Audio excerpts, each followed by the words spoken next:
السلام علیکم ورحمۃ اللہ وبرکاتہ۔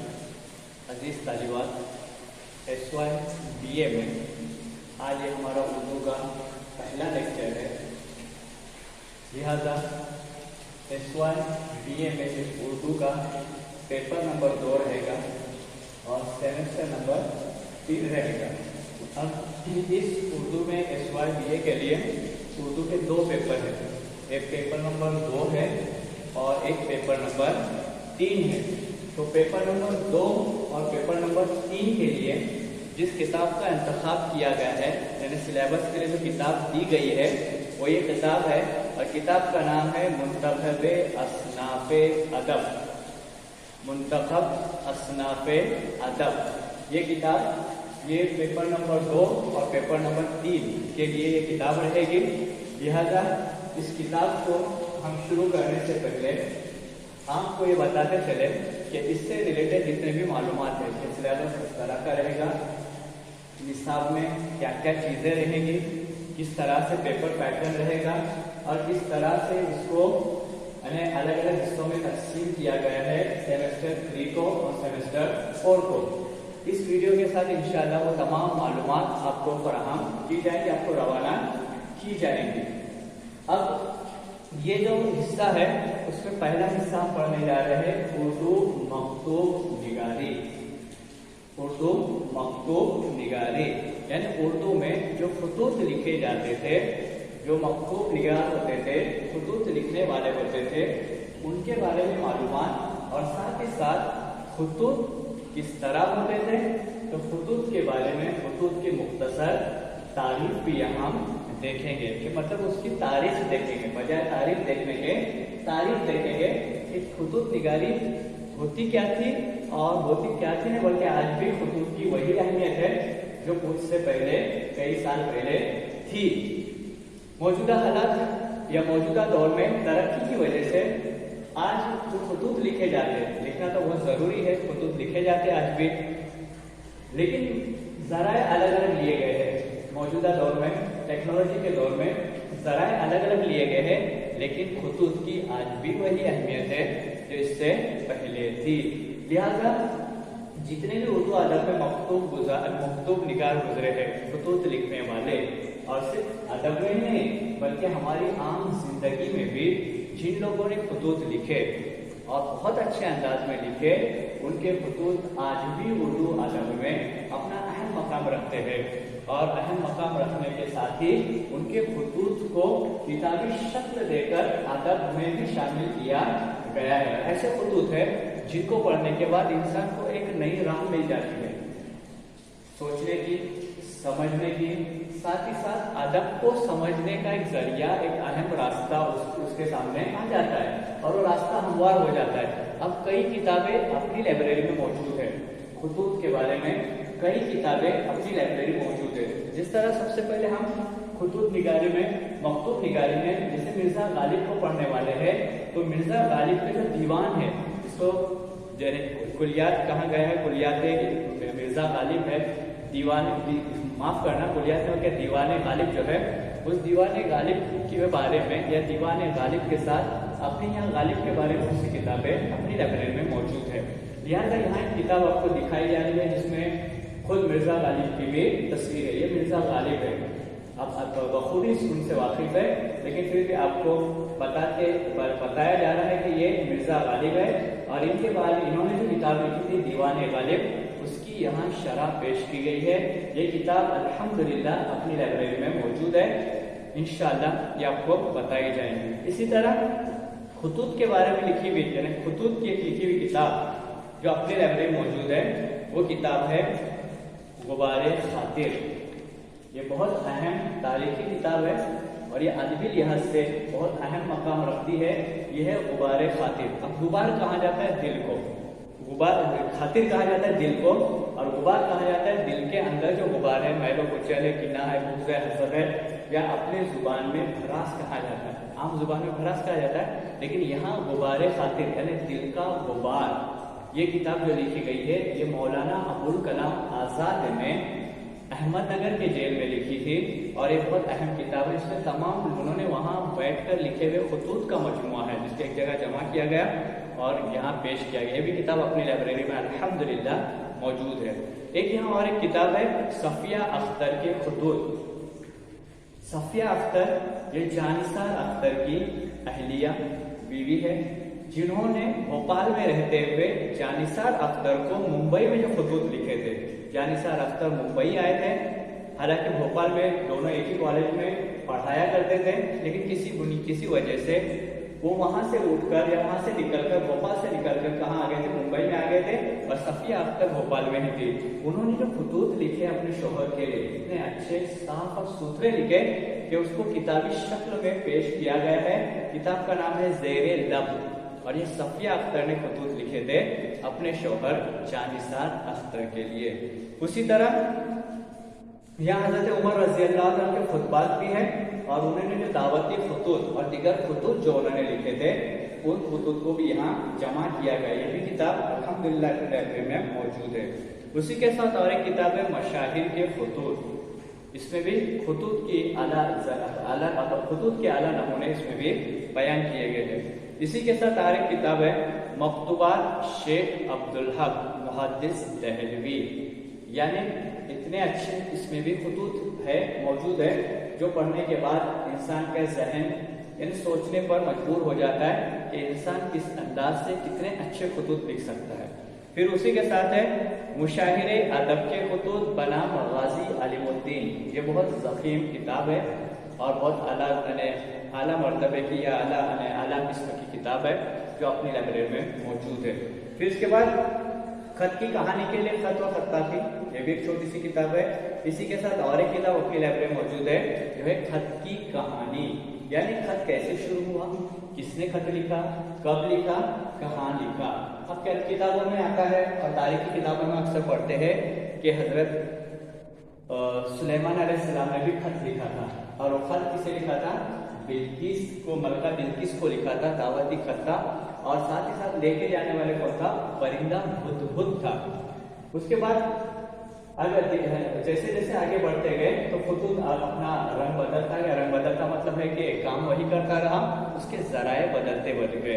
پھر ڈاک خانہ کھلا، کوریئر کھلا، ای میل کھلا، اس کے بعد واٹس ایپ کھلا. ایسے بہت ذرائع سے خطوط لکھے جانے لگے. لیکن جو لکھے گئے ادب میں خطوط ہے جس کا سرمایہ اردو ادب میں بہت زیادہ ہے اور بہت اہمیت کا حامل ہے. اور آج بھی انسان اسی خطوط یعنی اسی خط کی کیا کرتا ہے، یعنی اسی خط کی کمی کو محسوس کرتا ہے. آج واٹس ایپ ہے، بھلا واٹس ایپ ہے، تمام چیزیں ہیں، لیکن واٹس ایپ پہ لکھی ہوئی چیزیں اس کا اعتبار اتنا نہیں ہوتا جتنا لکھے ہوئے خطوط کا ہوتا ہے. کیونکہ اپنے یہاں عدالتی نظام ہے، اپنے یہاں جمہوری ملک ہے، جمہوری نظام ہے.